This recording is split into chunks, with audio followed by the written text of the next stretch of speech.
ഇടുക്കി ജില്ലയുടെ നാഡീ സ്പന്ദനം എന്ന് പറയുന്ന ഏലകൃഷിയല്ലേ. വേറെ ഒരു പാടുമില്ല. ഒരു ചെടിയിൽ നിന്ന് 2 കിലോ കാ എടുത്തില്ലെങ്കിൽ പിന്നെ ഏലകൃഷി ചെയ്തിട്ട് കാര്യമുണ്ടോ?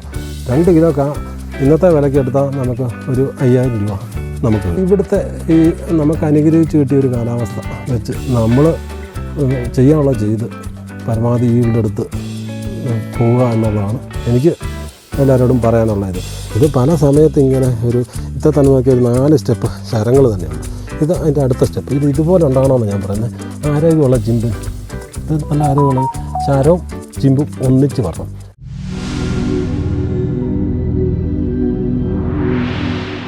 നമസ്കാരം പ്രിയ കർഷക സുഹൃത്തുക്കളെ.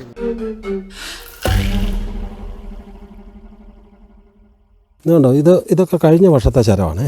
ഇത് നമുക്ക് ഒരു കൊത്തൽ എത്ര കാ പിടിക്കും എന്നാന്നൊക്കെ ഒത്തിരി പേർക്ക് തന്നിട്ടുണ്ട്. ഇതെല്ലാം 10-20 കായ്ക്ക് മുകളിൽ പിടിച്ചിട്ട് ഇപ്പോഴും അരിമ്പുമായിട്ട് പൂവായിട്ടൊക്കെ നിൽക്കുന്ന ശരങ്ങളാണ്. ഇത് ലൈവായിട്ട് നിന്നുകൊണ്ട് നമ്മളിത് കണ്ടിച്ച് കളഞ്ഞിട്ടില്ല ഈ ശരങ്ങളൊക്കെ. ഇതൊക്കെ ഇപ്പം ഈ വേനൽക്കാലത്തുണ്ടായ ശരമാണ്. ഇതാണ് ഇപ്പോൾ വരുന്ന പുതിയ ശരങ്ങൾ. ഇവിടുത്തെ ഇപ്പോൾ 1-2 കായൊക്കെ ഡ്രോപ്പൊക്കെ കാണിക്കും. ഇത് ശാലം കൂടി മെച്ചുറായ കാരണം അത്ര വലിയ പ്രശ്നമില്ല. ഇത് അതിനെ പ്രതിരോധിച്ച് ഇവിടുത്തെ പിടിക്കുകയൊക്കെ ചെയ്യും. ഇത് കാലാവസ്ഥയൊക്കെ ആയിക്കഴിയുമ്പോഴത്തേക്ക് ഇത് വേനലാകുമ്പോഴത്തേക്ക് ഇങ്ങനത്തെ ശരത്ത് നല്ലപോലെ കായും കയറും. ഇത് പല സമയത്ത് ഇങ്ങനെ ഇത്ര തന്നെ നോക്കിയ ഒരു 4 സ്റ്റെപ്പ് ശരങ്ങൾ തന്നെയുണ്ട്. ഇത് അതിൻ്റെ അടുത്ത സ്റ്റെപ്പ്. ഇത് ഇതുപോലെ ഉണ്ടാകണമെന്ന് ഞാൻ പറയുന്നത്. ആരോഗ്യമുള്ള ചിമ്പിന്, ഇത് നല്ല ആരോഗ്യമുള്ള ശരവും ചിമ്പും ഒന്നിച്ച് വരണം. ഇതുണ്ട്, നല്ല ആരോഗ്യമുള്ളത് കൊണ്ട് ഇതിന് 2 ശരം ഒരു സൈഡിൽ തന്നെ ഉണ്ടാകുന്നുണ്ട്. അതിൻ്റെ അടിയിൽ നിന്ന് 2 ചിമ്പും ഉണ്ടായി വരും. അത് നമുക്ക് ആ ഒരു പ്രോസസ്സിങ് നടക്കണതിൽ ഈ വേര് ക്ലിയർ ആയിരിക്കണം. നല്ലപോലെ ഫുഡും കൊടുക്കണം.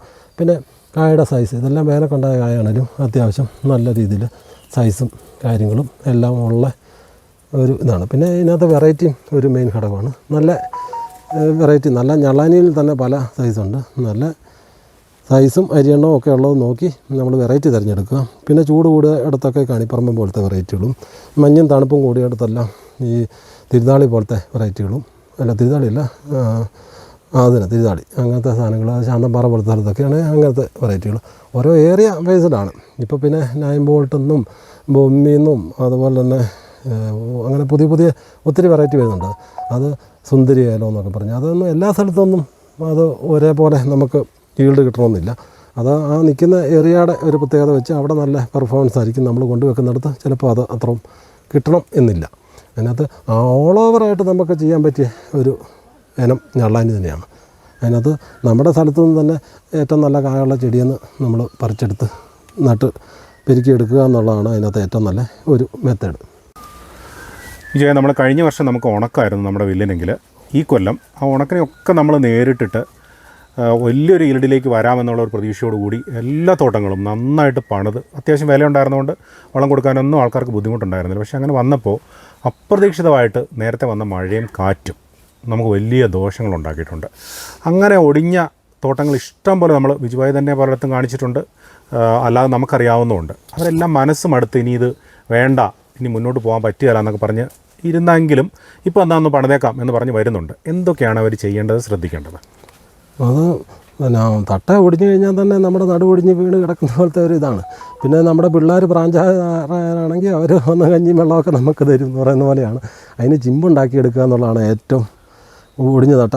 അത് അഴുകിപ്പോകാതെ അതിന് ചിമ്പുണ്ടാക്കുക എന്നുള്ളത്. അതിൻ്റെ ആദ്യപടിയായിട്ട് നല്ലപോലെ ഫംഗിസൈഡ് സ്പ്രേ കൊടുക്കുക എന്നുള്ളത്. അതിന് ഏറ്റവും നല്ല ബോഡയാണ്. ബോഡോ മിശ്രിതം ഒടിഞ്ഞ ചെടികൾക്ക് നല്ലപോലെ സ്പ്രേ കൊടുക്കുക. എന്നിട്ട് ഈ ഒടിഞ്ഞ തട്ടകൾ വെട്ടിക്കളയാതെ നമ്മൾ ഒതുക്കി മാറ്റിയൊക്കെ ഇട്ടിട്ട് അതിനകത്ത് ഒരു മാസം 1.5 മാസം 2 മാസം ഒക്കെ ആയിട്ടുണ്ട് ഇപ്പം ഒടിച്ചിട്ട്. അത് തലഭാഗം അങ്ങ് വെട്ടിക്കളയുക. അല്ലെ പിന്നെ നമുക്ക് അതിനകത്തോട്ട് കയറി ഇറങ്ങി നടക്കാനോ എല്ലാം ബുദ്ധിമുട്ടാകും.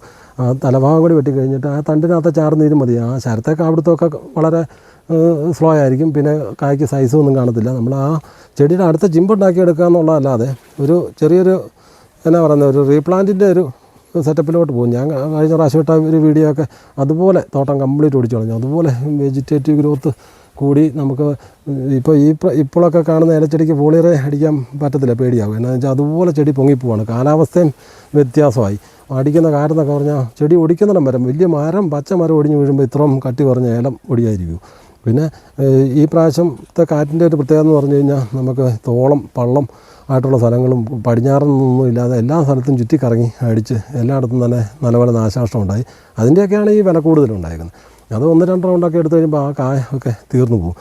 പിന്നെ ഒടിയാത്ത ഭാഗങ്ങളും ഒരു ചെടിയുടെ ആണെങ്കിലും കംപ്ലീറ്റ് ഒടിഞ്ഞ കുറച്ച് ആൾക്കാരും ബാക്കി കുറേയൊക്കെ ഒടിയാതെ നിൽക്കുന്നതിലും ഒക്കെ കായ്ക്ക് വില ഉള്ളതുകൊണ്ട് കായ ഉണ്ടാക്കിയെടുക്കാം. പിന്നെ പുതിയ ചിമ്പ് ഉണ്ടാക്കിയെടുക്കാനായിട്ട് ഞാൻ ഈ പറഞ്ഞ പോലെ നല്ല ഫംഗിസൈഡുകളാണ്. അത് കഴിഞ്ഞ് മണ്ണിൽ നല്ലപോലെ വളം കൊടുത്ത് നമുക്ക് അതിന് പുതിയ ചിമ്പ് ഉണ്ടാക്കി ചിമ്പിനെ സ്പീഡപ്പാക്കി കൊണ്ടുവരിക എന്നുള്ളതാണ്. ഈ വർഷം ഒടിഞ്ഞ ചെടിയൊക്കെ അടുത്ത വർഷം ബമ്പറായിരിക്കും. എന്ന് വെച്ചാൽ അതിനത്ര പിന്നെ ഷെയറിങ് ഇല്ല. ഈ കായ ഉണ്ടാക്കാനായിട്ടുള്ള അത്ര സ്ട്രെക്സും ചെടിക്ക് കുറവാണ്. ഉള്ളി ചിമ്പടി, അതായത് ഇളവര വരുന്ന പോലെ പെട്ടെന്ന് സാധനം കയറി വരും. അതുകൊണ്ട് ആരും നിരാശപ്പെടുകയൊന്നും വേണ്ട. ഇത് വരും. ഇത് എല്ലാം എപ്പോഴും ഒന്നും ഒത്തു കിട്ടത്തില്ല. എല്ലാം കൂടി അങ്ങനെ കിട്ടുവാണെങ്കിൽ നമ്മൾ മടിയന്മാരും അലസന്മാരുമായി പോകും. നമുക്ക് പുതിയ പുതിയ പരീക്ഷണങ്ങളും കണ്ടുപിടുത്തങ്ങളും എല്ലാം ഉണ്ട്. ഇപ്പോൾ കയറൊക്കെ കെട്ടിയും ഒക്കെ നമ്മൾ പരമാവധിയൊക്കെ പിടിച്ച് നിർത്തുന്നുണ്ട്. എന്നാ കയറിട്ടാലും വലിയൊരു വെയിറ്റ് കൂടി കഴിയുമ്പോൾ ഇത്രയും മഴ പെയ്ത് കഴിയുമ്പോൾ ഈ ഇലയിലോട്ടെല്ലാം അത്രയും വെയിറ്റ് വന്നിട്ട് ഒരു തട്ട ഒടിഞ്ഞിട്ട് അടുത്തത്തിലോട്ട് വീണ് അങ്ങനെ കൂടുതൽ സ്ഥലങ്ങൾ ഒടിയുന്നുണ്ട്. അതിൻ്റെ എല്ലാം വെജിറ്റേറ്റീവ് ഗ്രോത്ത് കുറയ്ക്കാനായിട്ട് വളം കൊടുക്കാതിരിക്കേണ്ടതായിട്ട് വരും. വളം കൊടുക്കാതിരുന്നു കഴിഞ്ഞാൽ ഈ കൃഷി നടക്കത്തില്ല. അതുകൊണ്ട് പൊക്കക്കുറവ്, അതിനെ പൊക്ക കുറയ്ക്കാനായിട്ടുള്ള സാധനങ്ങൾ അടിച്ചു കൊടുത്താൽ മതി എന്നൊക്കെ പറയാം. അതിനകത്തൊന്നും ഒരു കാര്യമില്ല. അത് പൊക്കക്കുറച്ചിലൊക്കെ കണക്കാം. പിന്നെ നല്ലപോലെ കാൽസ്യം ഒക്കെ കൊടുത്ത് തട്ടയ്ക്ക് ബലം വെപ്പിക്കുക, നല്ല വെട്ടം വെളിച്ചം അടിപ്പിക്കുക. മനസ്സിലായോ? മരം ഷെയ്ഡ് നിൽക്കുന്നിടത്ത് ഉറപ്പായിട്ടും ചെടി വാഴിച്ച് പൊക്കം വെച്ചുകൊണ്ടേയിരിക്കും. നല്ല ഈ കിഴക്കൻ ചായ പിന്നെ വെയിലടി കുറവുള്ളിടത്തൊക്കെ നല്ലപോലെ ഷെയ്ഡ് വെട്ടുക, പച്ചത്തട്ടയെല്ലാം നല്ലപോലെ വെട്ടിക്കളയുക. പിന്നെ ഈ കടലപ്പിണ്ണാക്ക് പോലത്തെ സാധനങ്ങൾ ഒഴിവാക്കുക പൂർണ്ണമായിട്ട്. അങ്ങനത്തെ കൊടുത്തു കഴിയുമ്പോൾ ഓവർ നൈട്രജൻ കണ്ടൻ്റായിട്ട് ചെടിക്ക് ഭയങ്കര തട്ടയ്ക്ക് അങ്ങോട്ട് വണ്ണവും വെച്ച് അങ്ങ് ഒരു കൊളസ്ട്രോൾ പിടിച്ച പോലെ ചീർത്തങ്ങ് കയറും. അത് കാറ്റടിച്ച് കഴിയുമ്പോഴത്തേക്ക് ഒടിച്ച് നമുക്ക് അതിൻ്റെ ആ ചെടിയുടെ ആ മാർച്ച് മാസത്തിൽ കണ്ട തോട്ടം കാറ്റ് കഴിഞ്ഞിട്ട് ചെന്ന് നോക്കി കഴിഞ്ഞാൽ നമുക്ക് സഹിക്കത്തില്ല. അതുപോലെ ശരവും കായുമായിട്ടുള്ള അതുപോലെ നാശനഷ്ടങ്ങളും ഡാമേജ് ഉണ്ടായി. അപ്പം നമ്മൾ രീതികൾ കുറച്ച് മാറ്റി പിടിക്കുക. ശാലം വേനൽക്കാലത്താണേലും നനയൊക്കെ ശാലം കൊടുത്ത് ചെടിക്ക് സ്വാഭാവികമായിട്ടൊരു പ്രതിരോധം ഉണ്ടാക്കിയെടുക്കുക. ശാലം വാടി നനച്ച് പോകും. ശാലം ഉൽപ്പാദനത്തിൽ ഇച്ചിരി കുറവ് വന്നാലും നമുക്ക് പിന്നത്തെ സീസൺ സ്റ്റാർട്ടിങ്ങിൽ തുടങ്ങുമ്പോൾ നമുക്ക് നല്ല ആ കുറയുന്നതിൻ്റെ 10 ഇരട്ടി നമുക്ക് ഉൽപ്പാദനം ആ സീസൺ സമയത്ത് കൂടുതലായിട്ട് കിട്ടും. അപ്പോൾ ഷെയ്ഡ് ഇതിനകത്തൊരു മെയിൻ ഘടകമാണ്. പിന്നെ ഈ ഫിസേറിയം ഒരു വില്ലനാണ് ഈ കാറ്റടിച്ച് ഓടിക്കുന്നതിനകത്ത്. തട്ട നല്ലപോലെ ഫിസേറിയം കയറി നിന്ന് കഴിഞ്ഞാൽ ഓടിച്ച് കളയും. പിന്നെ ആ കവാത്തെടുക്കുന്ന ഒരു ടൈം നമുക്ക് അങ്ങനെ നോക്കി കഴിയുമ്പോൾ ജൂൺ ജൂലൈ ഒക്കെ കവാത്തെടുക്കാതിരിക്കാൻ പറ്റത്തില്ല. ജൂണായി കഴിയുമ്പോഴത്തേക്ക് മഴയൊക്കെ വരുമ്പോഴത്തേക്കും നമ്മൾ തുരിശൊക്കെ അടിക്കേണ്ട ഭാഗമായിട്ട് കവാത്തെടുക്കും. അങ്ങനെ കാറ്റ് കൂടുതലായിട്ട് അടിക്കുന്ന സ്ഥലങ്ങളിലെല്ലാം ചൂട് ശരത്തിൻ്റെ അളവിലും മാത്രം ഒന്ന് ക്ലീൻ ചെയ്ത് ബാക്കി അതുപോലെ തന്നെ ഇട്ട് നല്ല ഫംഗിസൈഡ് അടിച്ച് അങ്ങ് നിർത്തുക. ഫിസേറിയം പരമാവധി കൺട്രോൾ ചെയ്യുക. പിന്നെ വേനൽക്കാലത്ത് നല്ലപോലെ സ്യൂഡൊക്കെ കൊടുത്ത തോട്ടങ്ങളിൽ അത്ര വലിയ ഒരു ഒടിവുണ്ടായിട്ടില്ല. എന്നാന്ന് വെച്ചാൽ ഫിസേറിയം അതുപോലെ ചെടി നാച്ചുറലായിട്ട് തന്നെ അതിനെ പ്രതിരോധിച്ച് നിർത്തിയിട്ടുണ്ട്. അങ്ങനെ ഒത്തിരി കാര്യങ്ങളുണ്ട്. പിന്നെ ബയോയെക്കുറിച്ചൊക്കെ പറയുകയാണെങ്കിൽ അതിനെക്കുറിച്ച് തന്നെ നമുക്ക് ഒരു ദിവസം മൊത്തം നമുക്ക് പൊതുവിൽ ആ ബയോയെക്കുറിച്ച് ഒന്നും കൂടെ ഈ കൂട്ടത്തിൽ അങ്ങ് പറയുകയാണെങ്കിൽ നന്നായിരിക്കും. നമ്മൾ 2 തരത്തിലുള്ള ബയോയെക്കുറിച്ച് നമ്മൾ ഗ്രൂപ്പിൽ പലതവണയായിട്ട് പറയുന്നു. ബയോ കൺസോർഷ്യത്തെക്കുറിച്ച് നമുക്ക് ഇപ്പോൾ ഈ ഇത്രയും മഴ പെയ്ത് ഇത്രയും ഫംഗിസൈഡ് ഉപയോഗിക്കുന്ന ഈ സമയത്ത് നമുക്ക് അത് ചെയ്യാൻ പറ്റത്തില്ല. അത് നമുക്ക് ഒരു സെപ്റ്റംബർ ഒക്ടോബർ മാസമൊക്കെ ആകുമ്പോഴത്തേക്കും കൊടുക്കുക. അതെല്ലാം കൺസോർഷ്യം ഇപ്പോൾ HD ഫോമിലൊക്കെ ഉണ്ട്. നമുക്കൊരു 1/2 കിലോ ഒക്കെ മതി. 20 ബാരലുണ്ട്. ഒരു 2000 രൂപയുടെ മുടക്കമുള്ളൂ. അത് നമ്മൾ ഒരു 2 മാസം കൂടുമ്പോൾ ഒരു സെമി ട്രഞ്ചിങ് ആയിട്ട് കൊടുത്താലും അത്രയും 13 ഐറ്റം ബാക്ടീരിയകൾ മണ്ണിൽ വളർന്നുകൊണ്ടേയിരിക്കും. കുറേയൊക്കെ ഈ കാലാവസ്ഥാ വ്യതിയാനത്തിലും അതിലും ഇതിലും ഈ മണ്ണിൻ്റെ പിന്നെ ചേഞ്ച്, അതായത് ഈ നന കൊടുക്കുന്നിടത്തേയും മൾച്ചിങ് ഇല്ലാത്തടത്ത് അപ്പോൾ കുറേയൊക്കെ ചത്തുപോയാലും കുറേയൊക്കെ ജീവിച്ച് കിട്ടും. നമുക്ക് പിന്നെ നല്ല കൗണ്ടുള്ള നല്ല സ്യൂഡോമോണസ്, ഈ സെഡിൻ്റെയൊക്കെ സ്യൂഡോമോണസ് നല്ലപോലെ ഇടയ്ക്കിടയ്ക്ക് സ്പ്രേ കൊടുത്ത് നിർത്തുക. അത് ഈ ഫംഗിസൈഡുകൾ അങ്ങോട്ട് കഴിഞ്ഞ് കഴിയുമ്പോഴേ ചെടിയുടെ സ്ട്രെക്സ് പറയാനായിട്ട് ഏറ്റവും നല്ലത്. നമ്മൾ ഈ വേനൽക്കാലത്ത് ഈ കഴിഞ്ഞ പ്രാവശ്യം നമ്മൾ നോക്കുന്ന തോട്ടങ്ങളിലെല്ലാം തന്നെ ഫംഗിസൈഡുകളുടെ ഉപയോഗം വളരെ കുറച്ചു. അത് എല്ലാ റൗണ്ട് മരുന്നിൻ്റെ കൂടെയൊക്കെ ചേർക്കുന്നതിന് സ്യൂഡോമോണസ് ചേർക്കാൻ പറ്റുമോ ചത്തുപോയാലെന്ന് ചേർത്ത് അത് ഒരു ബാക്ടീരിയ. അതിനെ കൊല്ലണേ ബാക്ടീരിയസൈഡേ പറ്റത്തുള്ളൂ. അല്ലാതെ ഈ പെസ്റ്റിസൈഡൊന്നും ഈ ബാക്ടീരിയ കൊല്ലത്തില്ല. അതുകൊണ്ട് മരുന്നിൻ്റെ കൂടെ വേണം ചേർക്കാം, വളത്തിൻ്റെ കൂടെ ചേർക്കാം, എല്ലാത്തിൻ്റെയും കൂടെ നമ്മൾ കൊടുക്കണം. അതടിക്കുന്ന സമയവും സന്ദർഭവും ചൂടും ഒക്കെ അനുസരിച്ചായിരിക്കും അതിൻ്റെ ആ സ്പോറിങ് ഡെവലപ്പിങ്ങും പരിപാടികളെല്ലാം നടക്കുന്നത്. നമ്മൾ രാവിലെയൊക്കെ അടിക്കുന്ന ആ സമയത്ത് അടിക്കുന്നതൊക്കെ നല്ലപോലെ ചെടിക്ക് അത് കിട്ടും. അത് ആ പോള പൊളിച്ചിട്ട് തൊട്ട് ചെടിയുടെ കളറ്, ചുവട്ടിലോ വേനൽക്കാലത്തുണ്ടാകുന്ന കാപിടുത്തം എല്ലാം ഈ സ്യൂഡോ ഒരു നല്ല അടിപൊളി സാധനമാണ്. നമുക്ക് ഒത്തിരി ചിലവും കുറവുണ്ട്. ഒരു വാരന് ഒരു 100 രൂപ 150 രൂപ കോസ്റ്റിൽ നമുക്ക് സ്യൂഡോ കൊടുക്കാൻ പറ്റും. അതുപോലെ തന്നെയാണ് ട്രൈക്കോയും. ഈ തട്ടമറിച്ചിലും അഴുകിലും ഒക്കെ ഉണ്ടായ തോട്ടങ്ങളിൽ ഈ വേനലായി കഴിയുമ്പോൾ 2-3 പ്രാവശ്യമായാലും ഈ ട്രൈക്കോഡർമ മണ്ണി കൊടുക്കേണ്ടതായിട്ട് വരും. അങ്ങനെ കൊടുത്തു കഴിയുമ്പോൾ തന്നെ ആ ഫംഗസുകൾ ലൈവായിട്ട് നിൽക്കുന്നതിന് ഈ വേനലായി കഴിയുമ്പം ഇത് ഈ ജീവിച്ചിരിക്കുന്ന ഇതിനകത്തെ കിഴങ്ങിനകത്തെ ആ ഈർപ്പത്തിനകത്താണ്, ചെടിക്കകത്തെ പഴയ കിഴങ്ങിനകത്തെ ഈർപ്പത്തിനകത്താണ് അത് ലൈവായിട്ടിരിക്കുന്നത്. മഴ പെയ്ത് കഴിയുമ്പോഴത്തേക്ക് ഇതെല്ലാം കൂടി എല്ലായിടത്തോട്ടും ഇറങ്ങി ആക്കി തട്ടലോട്ടെല്ലാം കയറി തട്ടമറിച്ച് കളയും.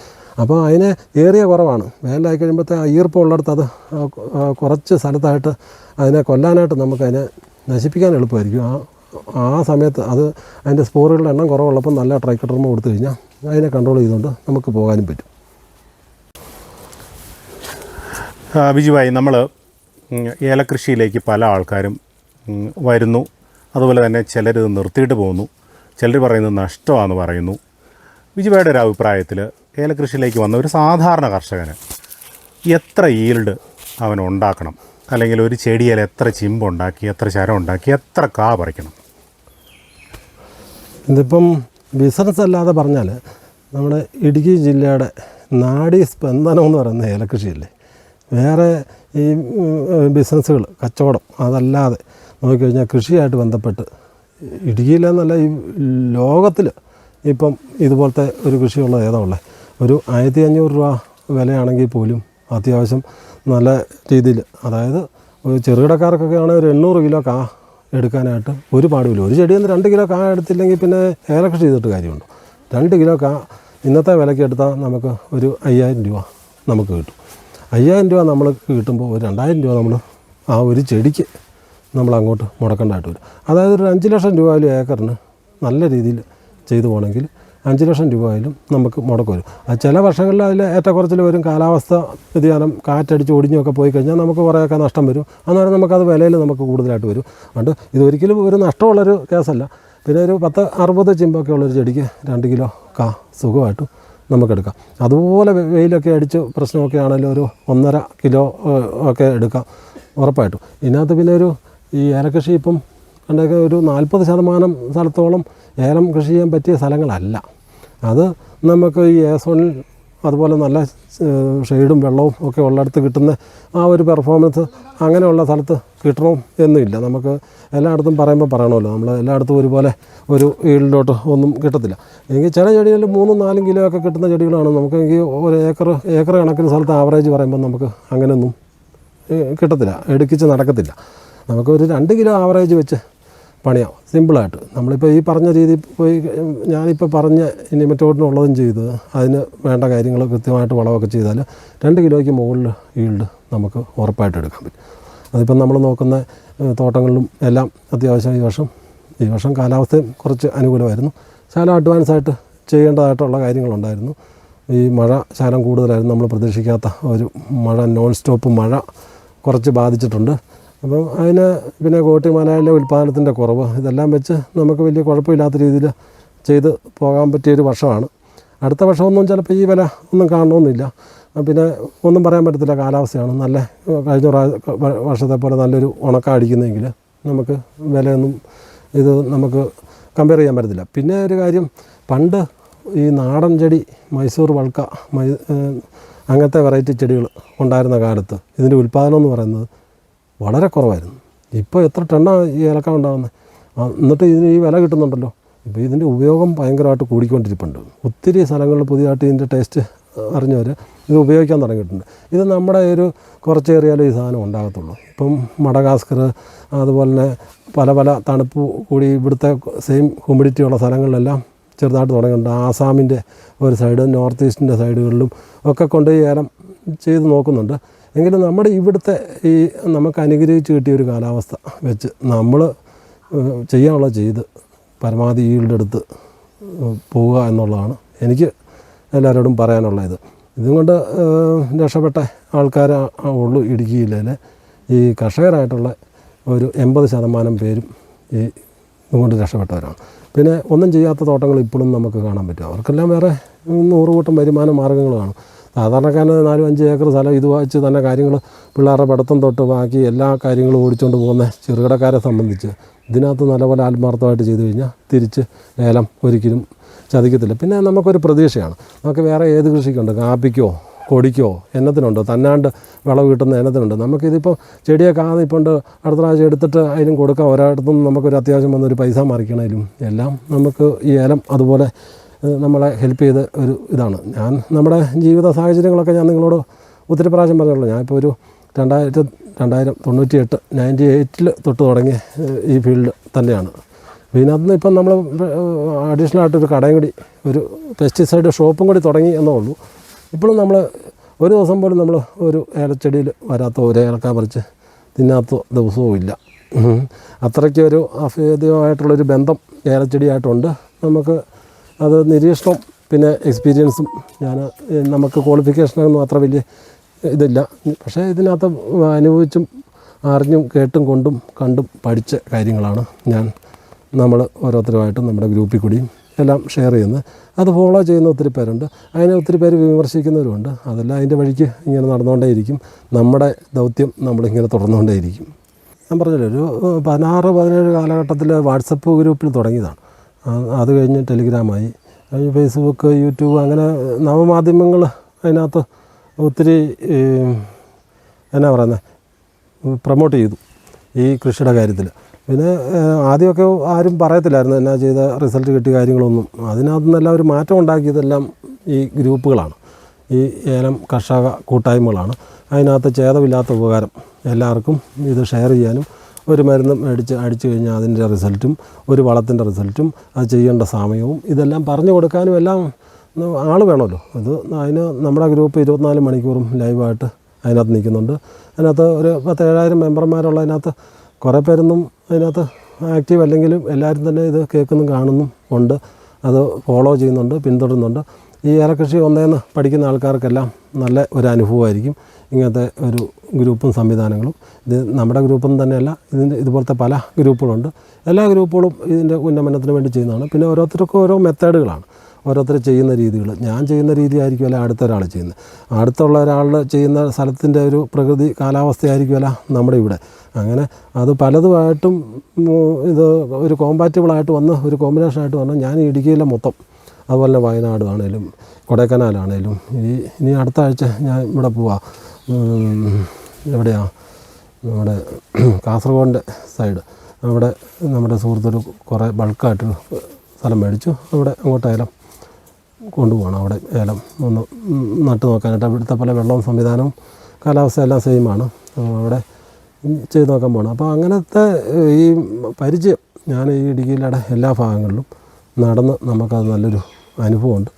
അത് നമ്മൾ ഓരോ സ്ഥലത്തും ഇപ്പോൾ ഇവിടെ പറയുന്ന കോമ്പിനേഷനല്ല, ഞാൻ ഈ കല്ലാറ് സൈഡോ അങ്ങോട്ട് മൂന്നാർ സൈഡിലോട്ടോ അതുപോലെ തന്നെ ഈ ചിന്നക്കനാൽ സൈഡിലോട്ടൊന്നും നമുക്ക് ഇവിടുത്തെ ഒരു കോമ്പിനേഷനൊന്നും അവിടെ പറ്റത്തില്ല. അവിടെ ശകലം കൂടി തണുപ്പ് കൂടുതലും അഴുകൽ പോലത്തെ പ്രശ്നങ്ങളൊക്കെ കൂടുതലും. അവിടെ ഇച്ചിരി വളം കുറച്ച് ഫംഗിസൈഡുകൾ കൂടുതലായിട്ട് കൊടുത്തും ഇങ്ങനത്തെ സ്ഥലങ്ങളിൽ കായ ഉണ്ടാകേണ്ട സമയത്ത് നല്ല രീതിയിൽ കൊടുക്കേണ്ട വളങ്ങളും അതിനകത്ത് 100-200 രൂപയുടെയൊക്കെ വ്യത്യാസം ഒരു ബാരലിന് കോസ്റ്റിനകത്ത് വന്നാലും നല്ല കോമ്പിനേഷൻ കൊടുത്താൽ ഒരു റിസൾട്ട് ചെയ്യുന്ന ആൾക്കും അതിന് മനസ്സിനൊരു തൃപ്തി വരുന്ന കോമ്പിനേഷൻ നമ്മൾ കൊടുക്കും.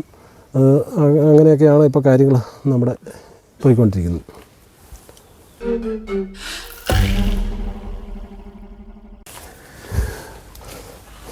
അപ്പോൾ ഒരു ദിവസം കൊണ്ടോ ഒരു മാസം കൊണ്ടോ പോലും നടന്നോ കണ്ടോ പഠിച്ചോ തീരാനുള്ള കാര്യങ്ങളായിരുന്നില്ല ഇവിടെ ഉണ്ടായിരുന്നത്. എങ്കിലും ഇവിടെ നിന്ന് കിട്ടിയ ഏതാണ്ട് എല്ലാ അറിവുകളും നിങ്ങളിലേക്ക് എത്തിക്കാൻ ഞങ്ങൾ പരമാവധി ശ്രമിച്ചിട്ടുണ്ട്. ഇതുകൊണ്ട് മാത്രം ഏലകൃഷിയെക്കുറിച്ചുള്ള നിങ്ങളുടെ സംശയങ്ങൾ തീരുന്നു എന്ന് ഞങ്ങൾ കരുതുന്നുമില്ല. കാലാവസ്ഥയ്ക്കനുസരിച്ചും അതുപോലെ തന്നെ നമ്മളുടെ ഓരോ സീസൺ അനുസരിച്ചിട്ടും നമുക്ക് വ്യത്യസ്തമായിട്ടുള്ള കൃഷി രീതികളും വളരീതികളും ഒക്കെ നമുക്ക് ചെയ്യേണ്ടതുണ്ട്. അതെല്ലാം ഒരു ക്ലാസ് പോലെ തന്നെ ബിജുബായുടെ ഭാഗത്തു നിന്ന് നിങ്ങളുടെ മുമ്പിലേക്ക് എത്തിക്കാൻ വേണ്ടി നമ്മൾ ശ്രമിക്കും, നമ്മളത് ചെയ്യും. അപ്പോൾ വീണ്ടും കാണുന്നവരെ എല്ലാവർക്കും ബൈ.